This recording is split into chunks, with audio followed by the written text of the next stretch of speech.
ચાલો મિત્રો નમસ્કાર શિવમ જીકે માસ્ટર યુટ્યુબ ચેનલમાં સ્વાગત છે તમામ વિદ્યાર્થી મિત્રોનું। આજે મિત્રો આપણે પીએસઆઈ જે છે સાહેબ લોકો ફોજદાર લોકો પોલીસ સબ ઇન્સ્પેક્ટર પોલીસ સ્ટેશનના ઇન્ચાર્જ અધિકારી જે છે બરાબર એમના વિશે એમનું કટ ઓફ અંદાજિત કેટલું રહી શકે છે એના વિશે વાત કરીશું। પોલીસ કોન્સ્ટેબલ છે એમનું કટ ઓફ આપણે આપ્યું હતું મિત્રો, તમને અપ ટુ ડેટ આપ્યું હતું, કેટેગરી વાઇઝ આપ્યું હતું અને એમાં એકાદ બે માર્ક્સ નો અમુકમાં ફેર થયો, બાકી કશોય ફેર થયો નથી। જે આપણે અંદાજિત આપ્યું હતું એ જ અંદાજિત રહ્યું હતું। જેણે વિડિયો જોયો હશે એમને ખ્યાલ હશે। તો એવું જ આજે આપણે સાહેબ લોકોનું કટ ઓફ કેટલું રહેશે, પીએસઆઈ છે એમનું કટ ઓફ કેટેગરી પ્રમાણે અંદાજિત। એક વાત સમજી લો સાહેબ લોકો કે તમારે અહીંયા જે છે ઈ કેટેગરી જ્યારે તમારું રિઝલ્ટ કાલે બહાર પડ્યું, કેટેગરી એની અંદર આપેલી નથી, માત્ર રોલ નંબર છે, પાર્ટ એ પાર્ટ બી ની અંદર માર્ક્સ કેટલા આવ્યા છે અને પેપર બીજાની અંદર માર્ક્સ તમારે કેટલા આવ્યા, ટોટલ માર્ક્સ આપેલા છે, મેલ ફિમેલ પણ આપેલું નથી। આપણે આ એક અંદાજ છે, અંદાજ એટલા માટે જો પરફેક્ટ તમને અંદાજ આપે, જેમ સાહેબ લોકો કોન્સ્ટેબલમાં મેં આપ્યું હતું એ જ રીતે પીએસઆઈ ની અંદર પરફેક્ટ આપે કે આટલું જ રહે, કારણ કે આમાં તો પૂરેપૂરો અમે અંદાજ લગાવી શકતા હતા। પાસ ઉમેદવારો કેટલા છે 8676 ઉમેદવારો, તો એનું લિસ્ટ લઈને બેસી જવાનું હતું બરાબર। એટલા માટે અહીંયા આપણે અત્યારે એ નહીં કરી શકીએ, પણ અંદાજિત તમને કહું તો આમાં પણ હજી બહુ મોટો ફેરફાર થશે નહીં। સમજી લો, શરૂઆત કરીએ આપણે। આ સાહેબ લોકો છે, આમને સમજાવવામાં બહુ ધ્યાન રાખવું પડે, કારણ કે હવે ડબલ સ્ટાર આવવાનું છે, ધોઈ નાખે ભલા માણસો જો કઈ ભૂલ પડી ગઈ હોય તો બરાબર। ચાલો સાહેબ લોકો આવી જાવ, તમને કોને કોને નોકરી મળી શકે છે, એટલે કેટેગરી પ્રમાણે કેટલા માર્ક્સ હોય તો તમને નોકરી મળી શકે છે।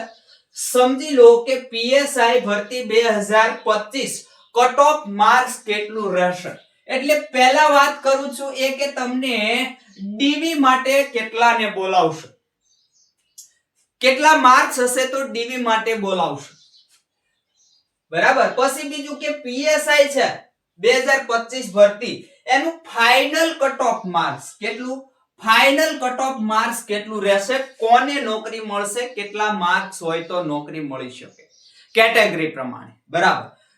હવે સાહેબ લોકો તમે સમજો જગ્યાઓ કેટલી છે તમારી, 472 જગ્યાઓ છે। કેટલાને બોલાવશે, બે ગણા, અંદાજિત બે ગણા ઉમેદવારો, બે ગણા સાહેબ લોકોને ડીવી માટે બોલાવશે। આના બે ગણા કરી દો, આના બે ગણા કરી દો એટલે કેટલા થશે, 4 4 9 બરાબર, 944 જેવા કંઈક થશે। તો આ 944 ઉમેદવારો છે, 5 ઉમેદવારો ટોટલ 8676 બરાબર, 8676 8676 માંથી માત્ર 900 ઉમેદવારો ગણો, 900 સાહેબ લોકો ગણો, એટલાને ડીવી માટે બોલાવશે। ડીવી માટે બોલાવશે, એમાંથી તમને નોકરી કેટલાને મળશે, તો નોકરી તમને મળશે 472 વિદ્યાર્થીઓને। ઓપીટી ઓયુટી ની વાત કરી દઉં, ઓપીટી ઓયુટી આની બહુ વાટ રાખતા નહીં। ઓપીટી ઓયુટી જે તમે જોયું તું કઈક 338 જેવા પોલીસ કોન્સ્ટેબલમાં ઓપીટી ઓયુટી થયા હતા, આની અંદર બહુ વાટ રાખતા નહીં, બધી જ તમામ કેટેગરીને સાંકળી લો તો 2 થી 5 ઓપીટી ઓયુટી થાય, તો અત્યાર સુધીમાં લગભગ એકાદ બે કદાચ ઓપીટી ઓયુટી ની શક્યતા છે, બાકી 2 થી 5 ઓપીટી ઓયુટી થાય તો, બાકી ઓપીટી ઓયુટી નહીં થાય, ડબલ સ્ટાર તમામ ઉમેદવારો લઈ લેશે। આની અંદર મોટા ભાગના મને ખ્યાલ છે સાહેબ લોકો જ છે। કેમ સાહેબ લોકો, કે જે કોન્સ્ટેબલ, હેડ કોન્સ્ટેબલ ની અંદર, એએસઆઈ ની અંદર નોકરી કરે છે, ક્લાર્ક ની અંદર કઈ નોકરી કરે છે, જે ટૂંકમાં ઓલરેડી ગમે ત્યાં જોબ કરે છે, ગવર્નમેન્ટ જોબ કરે છે, એ લોકોનું જ આની અંદર નામ મોટે ભાગે હશે। 50% હું તો કહું એ જ લોકો હશે, ફ્રેશર લોકો નહીં હોય, ફ્રેશર લોકો બહુ ઓછા હશે। તો શરૂઆત કરીએ આપણે બરાબર। પરીક્ષા આપનાર સાહેબ લોકો કેટલા હતા, તો પરીક્ષા આપનાર ટોટલ 49249 કુલ, એમાંથી 8676 ઉમેદવારો પાસ થયા, જેમાંથી હવે આપણે કેટેગરી પ્રમાણે તમને મિત્રો કહું, કેટેગરી પ્રમાણે બરાબર. તો કેટેગરી પ્રમાણે જગ્યાઓની વિગત જુઓ. અહીંયા આપણે આખી મસ્ત મજાની જગ્યાની વિગત પણ લઈ લીધી છે. જગ્યાની વિગત જુઓ, 472 જગ્યા, એમાંથી 316 સ્પેશિયલ ભાઈઓ માટે છે અને 156 બહેનો માટે છે. જગ્યા ખૂબ ઓછી છે. આની અંદર કટ ઓફ ઊંચું જ જાય. એનું કારણ છે જગ્યા ઓછી હોય અને આની અંદર બધા ધુરંધર સાહેબ લોકો હોય, ખૂબ તૈયારી વાળા હોય, એટલે કટ ઓફ ઊંચું જાય. શક્યતા સમજાય. બિન હથિયારી છે. આની અંદર હથિયારી પોલીસ સબ ઇન્સ્પેક્ટર ની જગ્યા હતી નહીં, તમે બધા જાણતા હશો. બિન હથિયારી છે. કેવી છે? તમામ કેટેગરી છે, તમામ ઉમેદવારો છે, બહેનો ભાઈઓ બધાય કેવી છે? બિન હથિયારી છે, હથિયારી નથી. ચાલો, જનરલ નું ક્યાં અટકી શકે ભાઈ? જનરલ છે, જનરલ ડીવી માટે 220 આસપાસ તમને જનરલ કેટેગરી ભાઈઓને 20 આસપાસ બોલાવી શકે. કેટલા? 220 પ્લસ હશે. જેને 220 પ્લસ હશે એમને ડીવી માટે જનરલ કેટેગરીના બોલાવી શકે. પણ તમારું ફાઇનલ કટ ઓફ જ્યારે આવશે ત્યારે ક્યાંક અહીંયા હશે કે 225 ની આસપાસ તમારું ફાઇનલ કટ ઓફ રહી શકશે. બરાબર? કોનું? ભાઈઓનું. હવે બહેનો 210 થી 215 સુધી જે કાંઈ હશે માર્ક્સ એમને ડીવી માટે બોલાવવામાં આવશે, પરંતુ 115 આસપાસ તમારું કટ ઓફ માર્ક્સ ફાઇનલ રહી શકે. આ એક અંદાજ છે. બરાબર? ત્યારબાદ તમે જુઓ EWS, તો એનું કેટલું નીચું? તો 218 સુધી હોય, એની આસપાસ એકાદ બે માર્ક્સ જોઈ લેવાનું, એને ડીવી માટે બોલાવવામાં આવશે અંદાજિત. અને 222 આસપાસ હશે, 222 ની આસપાસ એમને નોકરી મળી શકે.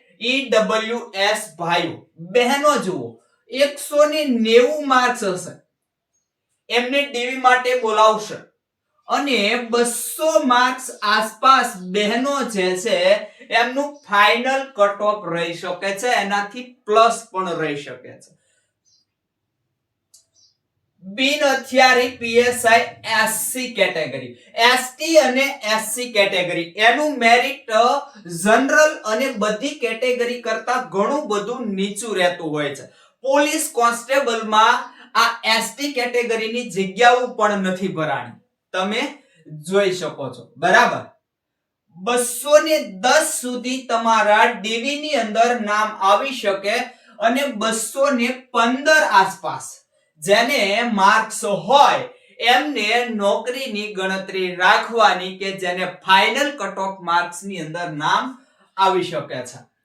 બહેનો જે છે 200 છે એને ડીવી માટે બોલાવશે અને 200 થી 5 થી 210 સુધીના બહેનોને એસસી કેટેગરીના બહેનોને નોકરી મળશે, એવો મારો અંદાજ છે. અહીંયા હું કહું છું આને નોકરી મળશે, પણ આ બધો મારો અંદાજ છે, મારા અનુભવ મુજબ હું તમને કહું છું. બરાબર?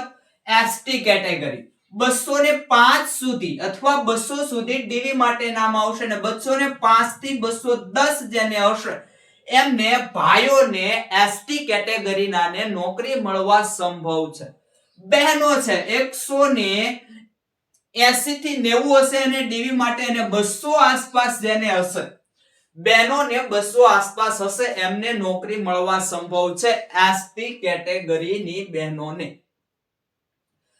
બિન હથિયારી ઓબીસી માટે, એસસીબીસી કેટેગરી માટે જોઈએ, મેલ છે, મેલ. તો જગ્યાની વિગતે આપણે બધી આપેલી જ છે અહીંયા કેટેગરી પ્રમાણે. જો 220 ની ગણતરી રાખવાની કે તમને ડીવી માટે બોલાવશે અને 222 થી 25 ની આસપાસ ગણતરી રાખવાની કે તમને નોકરી મળી શકે. ટૂંકમાં 220 પ્લસ જેમને હશે એમને નોકરી મળવા સંભવ, ફાઇનલ કટ ઓફ ની અંદર એનું નામ આવી શકે. બહેનો જે છે બહેનો એ 200 આસપાસની ગણતરી રાખવાની ડીવી માટે બોલાવે અને 200 2-3 પ્લસ હોય એટલે બહેનોને પણ નોકરી મળી જશે. આવો કંઈક મારો અંદાજ છે. જગ્યાની વિગત જોઈએ. જનરલ કેટેગરી છે એમની 130 જગ્યાઓ. આ તો તમે સાહેબ લોકો છો સમજતા જ હશો. આ બધાય છે ઈ જનરલ માં આવે, પણ જનરલ વાળા અહીંયા કેટેગરીમાં આવી શકે નહીં. આ તમે સમજતા હશો. એસટી છે, એસસી છે, ઈડબ્લ્યુએસ છે, ઓબીસી છે, બધાય અહીંયા સમાવેશ થશે. બધા ઉમેદવારોનો જનરલ એટલે ભાઈઓ 130 ની અંદર સારા સારા માર્ક છે. માનો કે આ ઓબીસી ના છે જે ભાઈ એને 240 માર્ક છે, તો આને સારા માર્ક છે તો એમાં જનરલ ની અંદર એમને સમાવી લેવામાં આવે. એવી જ રીતે એસટી, એસસી, ઈડબ્લ્યુએસ ને અહીંયા સમાવી લેવામાં આવે. એ જ રીતે બહેનોનું હોય. બહેનો જનરલ કેટલી જગ્યા છે? 64. તો આમાંથી જેટલા માર્ક સારા સારા હશે બધા બહેનો ક્યાં જતા રહેશે? જનરલ ની અંદર. પછી તમારી કેટેગરીની વારી આવે. પછી તમારી કેટેગરી સમજવાની. હવે ઈડબ્લ્યુએસ ની કેટલી જગ્યા છે? 31. ભાઈઓ અને બહેનોની 16 જગ્યા છે. ખૂબ જગ્યાઓ આમ જુઓ તો આ ઈડબ્લ્યુએસ અને એસસી માટે જુઓ ઓછી છે. એટલે બંનેનું કઈ બહુ માર્ક્સ માં ફેર નહીં થાય, કમ્પેર માં જ રહેશે. ભાઈઓની 22 એસસી અને 11 બહેનોની છે એસસી. એસટી છે એની 48 ભાઈઓની અને 23 કોની છે? બહેનોની જગ્યા છે. એ જ રીતે 85 એસસીબીસી અને 42 બહેનોની. એસસીબીસી 85 ભાઈઓ અને 42 બહેનો. આ રીતે કઈક તમારી જગ્યાઓ છે. બરાબર. હવે ટોટલ તમારે કેટલા? તો કે 300 માર્ક્સ નું કઈક આવી રીતે પેપર હતું. આ પેપર માંથી 200 માર્ક્સ છે અને 100 માર્ક છે. આ રીતના બે પેપર હતા, મેન્સ અને તમારે પ્રાથમિક કસોટી. બરાબર. તો આની અંદર કઈક ગણિત રીઝનિંગ 100 માંથી બંનેમાં 40% ફરજિયાત હતા. અહીંયા પણ 40% ફરજિયાત હતા, પણ અહીંયા પાઠ તમને આપવામાં નહોતા આવ્યા. ગુજરાતી અને ઇંગ્લિશ હતું. તો આમ કરીને 120 માર્ક્સ બધામાં 40% લઈ આવ્યા હોય ને 120 માર્ક્સ જેમને હોય એ પાસ ઉમેદવાર હશે, એનું પાસિંગ ની અંદર નામ આવ્યું હશે. હવે તમે જુઓ 200 માર્ક્સ વાળા વિદ્યાર્થીઓ જુઓ ને તો ઘણા બધા છે. લગભગ મારી ગણતરીએ 1500 2000 જેવા 200 પ્લસ માર્ક્સ હશે એવા પીએસઆઈ સાહેબ લોકો રેન્ક લઈ આવ્યા છે. બરાબર. પ્રથમ રેન્ક જોતા ખુશી થાય. આમ તો પેપર જોઈએ, પેપર 1 છે. પહેલું પેપર છે એ ખૂબ સરળ હતું. બીજું પેપર જે હતું ને એ પેપર સમજવા જેવું હતું. એટલે જ તમે જુઓ 40,573 વિદ્યાર્થી ફેલ થયા, 8,676 વિદ્યાર્થી પાસ થયા છે. કારણ કે ગુજરાતીઓને ઇંગ્લિશમાં ફાફા પડે. આ ચોક્કસથી છે. 500 ઉમેદવારો તમે જુઓ તો 500 ઉમેદવારો જે છે એ 210 20 કેટલા? 210 થી 220 માર્ક્સ વાળા છે. 220 માર્ક્સ વાળા ઘણા બધા ઉમેદવારો છે. 220 વાળા ઉમેદવારો ઘણા બધા છે. જેથી કરીને અહીંયા જો તમે જુઓ તો આ પ્રમાણે કંઈક રહેશે. એટલે ડીવી માટે જે વિદ્યાર્થી બહેનો છે, બહેનોને 200 પ્લસ હોય. જો કેટેગરી પ્રમાણે મેં તમને પહેલા કહી દીધું. હવે જનરલ ની વાત કરું છું. 200 પ્લસ હોય એટલે બહેનોએ ડીવી ની ગણતરી રાખવાની અને ભાઈઓ છે એને 215 20 હોય એટલે ભાઈઓએ ડીવી ની ગણતરી રાખવાની. ફાઇનલ કટ ઓફ પછી નક્કી થાય. પરિણામ જે છે મેં તમને પહેલા કહી દીધું. કેટેગરી પ્રમાણે નથી આપેલું, મેલ ફિમેલ નથી આપેલું, એટલે આપણે એમાં કઈ અંદાજ લગાવી શકીએ નહીં. પણ જે વિદ્યાર્થીઓના માર્ક્સ મેં જોયા છે, આપણા અંડરના હોય એમના માર્ક્સ જોયા છે, એ મુજબ કઈક અંદાજ આપણને આવો સૂજી રહ્યો છે. અહીંયા તમારું કટ ઓફ માર્ક છે એ આટલું કઈક અટકવું જોઈએ. બસ મિત્રો રાખીશું અહીંયા. વધારે કઈ કહેવું નથી. પીએસઆઈ સાહેબ લોકો છો, તમને તો ઘણો બધો અનુભવ હોય ત્યારે જ અહીંયા તમે ક્વોલિફાય થયા છો.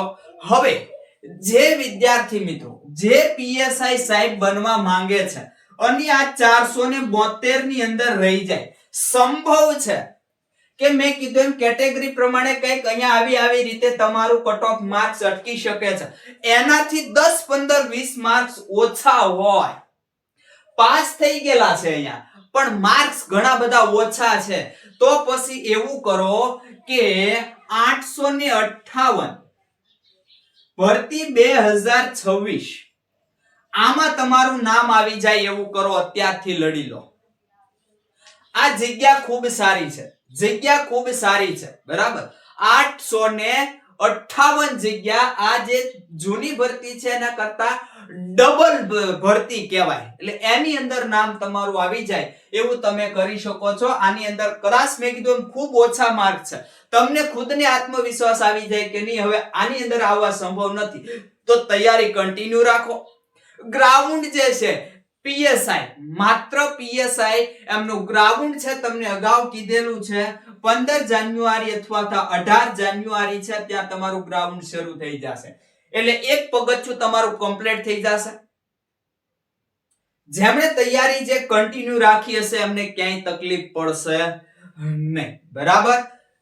આ મહિનાના એન્ડ સુધીમાં આજે 28 તારીખ, કદાચ આજે આવી શકે, કાલે આવી શકે, પરમ દિવસે આવી શકે, ગ્રાઉન્ડની તારીખ તમને પરફેક્ટ મળી જશે. આ તારીખે તમારું ગ્રાઉન્ડ શરૂ થશે અને પછી કોલ લેટર તમારા ક્યારે નીકળશે એ પણ તમને પરફેક્ટ આપી દેવામાં આવશે. પ્રથમ ગ્રાઉન્ડ પીએસઆઈ નું આવશે, પછી ગ્રાઉન્ડ પીએસઆઈ પ્લસ કોન્સ્ટેબલ નું આવશે અને પછી માત્ર કોન્સ્ટેબલ નું. એમાં પણ નાની ઉંમર મોટી ઉંમર એ રીતે લેતા હોય છે, એટલે આ ભરતી પણ તમારા માટે દૂર નથી. અહીંયા તમે સાહેબ બનતા થોડા માટે રહી ગયા છો, તો પછી આની અંદર રહી ગયા છો તો આની અંદર સમાવી લો, એટલે 472 માં રહી ગયા છો તો 858 ની અંદર લડી લ્યો. જગ્યા પણ ઘણી બધી છે ને હવે આવી તક નથી મળવાની. પીએસઆઈ કે કોન્સ્ટેબલ ને બીજી આવી તક સારી નહીં મળે. બસ રાખીએ છીએ અહીંયા સુધી, આવા જ આગલા લેક્ચર સાથે મળીશું.